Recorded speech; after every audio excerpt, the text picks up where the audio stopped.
Au fil des années, j'ai regardé plusieurs youtubeurs se surpasser. Plusieurs personnes me viennent en tête, comme Uz qui a fait les compositions de teams les plus originales et réinventé le Coliseum. Hugo Laz qui joue sans avoir aucune interaction avec d'autres personnes. Et le plus inspirant pour moi, c'est Owl, un youtubeur RuneScape qui dépasse à chaque année l'imaginable avec ses défis de plus en plus fous. Et après avoir été le téléspectateur de toutes ces séries, j'ai enfin décidé d'être l'acteur.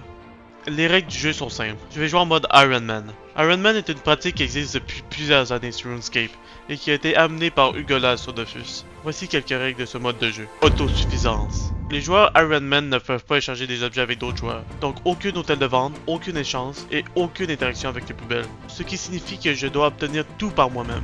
Sauf les ressources PVP car fuck le colis. Progression. Les joueurs doivent accomplir les quêtes et les donjons sans aide extérieure. Donc dans mon cas, tous les donjons et les quêtes doivent être faits tout d'abord en duo pour ensuite jouer avec des compagnons si j'ai besoin. Découverte.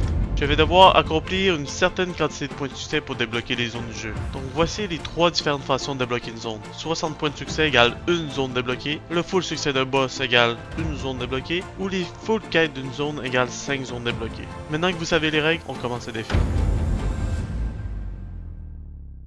Tout d'abord, une des plus grandes difficultés dans ce genre de challenge, c'est les métiers, car ils sont essentiels au bon développement d'un personnage. Donc j'ai commencé directement en faisant un tour de l'île d'Incarnam pour tout ramasser les ressources et gagner quelques levels de métier.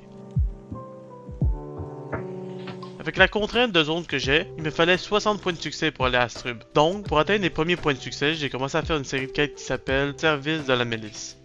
C'est une suite de quêtes qui demande de battre chaque monstre de chaque zone.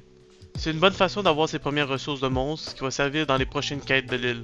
Suite à l'obtention de mes premiers points de succès, je me suis demandé avec combien de points je peux sortir d'Incarnam. Il fallait absolument le maximum de points pour pouvoir découvrir les zones d'Astrub. Une des meilleures façons d'avoir des points de succès, c'est les donjons.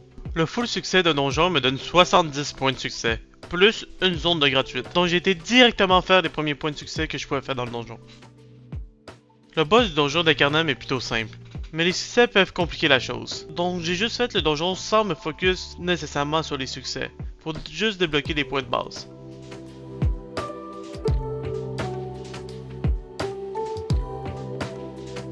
J'ai décidé ensuite de refaire une deuxième fois le donjon pour faire le succès des 10 challenges en donjon.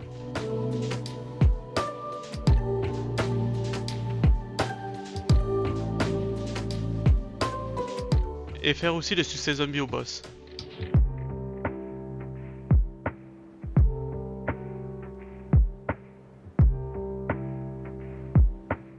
Avec tous ces succès, j'avais mes premiers 100 points pour débloquer Astrub. Astrub est vraiment important à débloquer rapidement, car je peux désormais farmer ma panneau Piou qui est la meilleure panneau de ce level. De plus, je peux commencer à avoir mes premiers plumes de Piou qui vont me servir à avoir mon premier familier. La Piou est sûrement un des meilleurs familiers que je peux avoir au début de l'aventure, car il est simple d'obtention, 500 plumes de Piou et full quête d'Astrub, et vraiment puissant. Les familiers vont être importants car je peux pas utiliser les hôtels de vente, donc l'obtention d'une dragonine va être très complexe.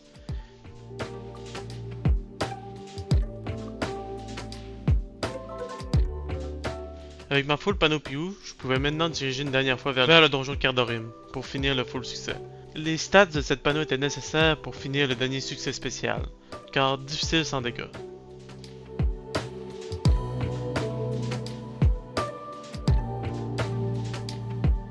Après avoir fini le full succès sur le donjon, j'avais fait le plus compliqué.